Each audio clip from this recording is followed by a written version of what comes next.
اذا قرأت القرآن فاستعذ باللہ من الشیطان الرجیم۔ قرآن کی عادت ہے بعض دفعہ اچانک ٹاپک چینج کر دیتا ہے، تو ہمیں تو یہ لگتا ہے کہ اس میں ربط نہیں ہے، لیکن چونکہ قرآن واعظ و نصیحت کی کتاب ہے، واعظ و نصیحت کرنے والا آپ کے احساسات اور جذبات کا خیال رکھ کے ٹاپک کو چینج کرتا رہتا ہے۔ اس کی مثال ایسے ہے جیسے ایک باپ اپنے بیٹے کو سمجھا رہا ہو اور درمیان میں وہ ضرورت محسوس کرے کہ میرا ٹاپک تو یہ چل رہا ہے لیکن ضرورت اس بات کی ابھی اس کو اس پہ تنبیہ کی جائے، تو فوراً ٹاپک چینج کر کے اس پہ تنبیہ کر دیتا ہے۔ تو اب چونکہ قرآن کے مضامین بھی بڑے اٹریکٹیو ہیں اور انسان کو اپنی طرف مائل کرتے ہیں، لیکن شیطان بیچ میں رکاوٹ ڈالتا ہے۔ شیطان اس قرآن کو آپ کے دل میں نہیں داخل ہونے دیتا، اور شیطان وسوسے لے کر آتا ہے کہ ایسا تو نہیں کہ اللہ کے یہ سیاسی نعرے ہوں کہ تم توبہ پر قائم رہو تو تمہیں پاکیزہ زندگی ملے گی اور تمہیں آخرت میں بہت بڑا اجر ملے گا، ایسا تو نہیں یہ سیاسی باتیں ہوں۔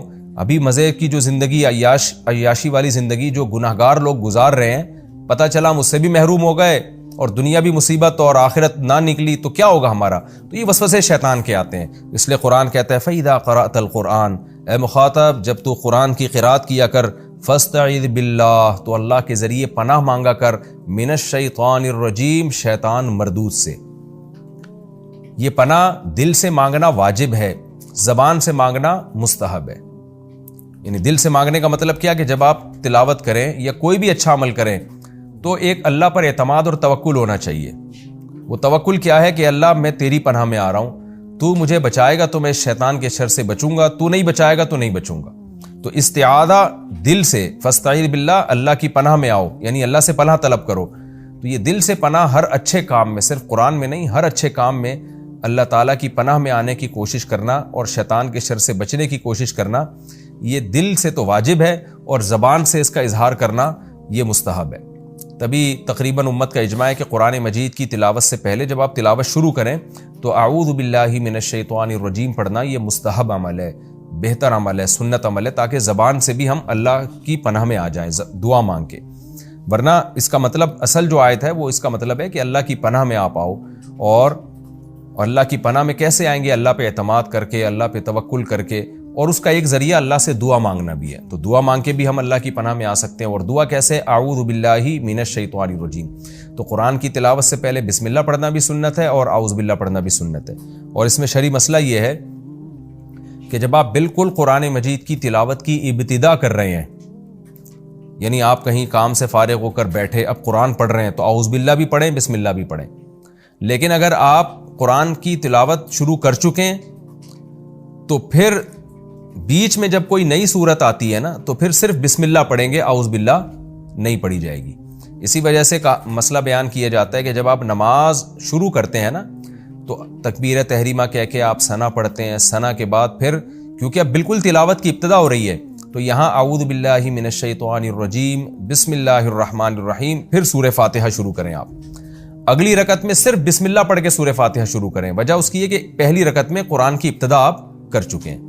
تو یہ ایک شرعی مسئلہ ہے، اسی آیت کی روشنی میں فقہاء نے بیان کیا ہے کہ فَإِذَا قَرَأْتَ الْقُرْآنَ، جب آپ قرآن کی قرات کریں، فَاسْتَعِذْ بِاللَّهِ مِنَ الشَّيْطَانِ الرَّجِيمِ، تو اللہ کی پناہ میں آیا کریں شیطان مردود سے، تاکہ قرآن کے جو مضامین سے آپ کو موٹیویشن مل رہی ہے، آپ کے نظریے ٹھیک ہو رہے ہیں، شیطان اس کو غلط رخ پہ لے جانے کی کوشش نہ کرے۔ اِنَّهُ لَيْسَ لَهُ سُلْطَانٌ عَلَى الَّذِينَ آمَنُوا، آگے اللہ نے بتا دیا شیطان کا کوئی زور نہیں ہے ان لوگوں پر جو اللہ پر ایمان رکھتے ہیں، یعنی پختہ ایمان رکھتے ہیں، وَعَلَىٰ رَبِّهِمْ يَتَوَكَّلُونَ، اور اپنے رب پر اعتماد اور توکل کرتے ہیں۔ یعنی کام میں جب لگ جائے نا آپ، جو اللہ اس کے رسول نے آرڈر دیا ہے، آپ اللہ پہ اعتماد کر کے اس میں لگ جائیں تو پھر شیطان آپ کا کچھ نہیں بگاڑ سکتا۔ جو شیطان کو لفٹ کراتے ہیں، شیطان کی طرف توجہ دیتے ہیں، ان کو شیطان بہکاتا ہے۔ اس لیے علماء نے لکھا ہے کہ وسوسے کا بہترین علاج یہ ہے کہ وسوسے کی فکر ہی نہ کی جائے، وسوسوں کی طرف توجہ ہی نہ دی جائے۔ بعض دفعہ شیطان آ کے وسوسے ڈالتا ہے کہ پتہ نہیں یہ کتاب اللہ کی کتاب ہے یا نہیں، جنت ہے یا نہیں، جہنم ہے یا نہیں، اس طرح کے نا اسلام کے بارے میں، اللہ کے بارے میں الٹی الٹی باتیں دماغ میں ڈال رہا ہوتا ہے۔ اس کا بہترین حل یہ ہے کہ ان چیزوں پہ آپ اگنور کر دیں، اس کو جو وسوسے آ رہے ہیں آنے دیں، اس کو لفٹ نہ کرائیں۔ آپ بولیں بھائی مجھے اللہ اور اس کے رسول نے جو حکم دیا میں اس حکم کو فالو کروں گا، بس آپ اس حکم کو فالو کریں، یہ وسوسے خود ہی ختم ہو جائیں گے۔ اس کی مثال ایسے ہے جیسے ایک بادشاہ نے آپ کو حکم دیا یا آپ کے باس نے آپ کو حکم دیا کہ آپ یہ چیک کیش کرا کے لے آؤ۔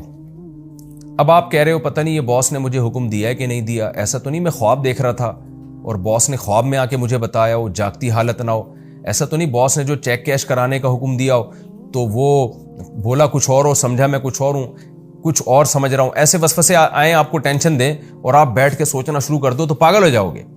بھئی آپ کو جو آرڈر دیا جا رہا ہے آپ وہ پورا کرو۔ تو آپ کیا کرو گے؟ آپ چیک لے کے جاؤ گے، بینک میں کیش کرا کے لاؤ گے، رقم اٹھا کے اپنے باس کے ہاتھ میں پکڑا دو گے۔ تو اگر آپ کنٹینیوس کام میں لگ گئے نا تو یہ وسوسے آنا آٹومیٹیکلی ختم۔ تو اسلام کا بھی یہی حکم ہے، اللہ میاں نے حکم دیا وضو کرو، اب وہمیوں کو وہم ہونا شروع ہو جاتا ہے، پتہ نہیں میں نے 3 دفعہ کیا ہے یا 4 دفعہ کیا ہے، پتہ نہیں میرے بال خوش تو نہیں رہ گیا۔ تو بھئی آپ اللہ کے آرڈر کو پورا کرو، ہاتھ دھو، 3 دفعہ کلی کرو، 3 دفعہ ناک میں پانی ڈالو، 3 دفعہ چہرے کو دھو لو۔ پھر اگر جو بھی خیال آتا رہے بال تو نہیں سوکھا رہ گیا، اس کو اگنور کر دو۔ بھائی مجھے اللہ نے 3 دفعہ منہ دھونے کا حکم دیا، میں 3 دفعہ دھوں گا، 3 دفعہ بازو دھوں گا، نماز میں کھڑا ہو جاؤں گا، سورہ فاتحہ پڑھوں گا، بسم اللہ پڑھ کے سورج شروع کروں گا۔ اس میں تجوید کی کچھ اگر غلطیاں ہو بھی جاتی ہیں تو معاف ہیں وہ، اس میں ہاں کو اتنا وہمی لوگ جیسے نکال رہے ہوتے ہیں اور اتنا ٹینشن میں جا رہے ہوتے ہیں، یہ ٹینشن ناجائز ہے، حرام ہے، اس پہ ثواب نہیں ملے گا آپ کو۔ تو ایک پراپر وے میں آپ پڑھیں اور پھر سلام پھیر کے نماز ختم کر دیں، اللہ کے حکم کو پورا کر دیں۔ تو وہم کا سب سے، وسوسوں کا سب سے بہترین علاج یہ ہے کہ اللہ نے جو آرڈر کیا، جو آرڈر دیا اس کو جلدی جلدی آپ پورا کر دیں تسلی کے ساتھ۔ تسلی کا مطلب یہ کہ جلدی میں بگاڑے نہیں اور اتنا سنوارے بھی نہیں کہ وہم کے مریض بن جائیں۔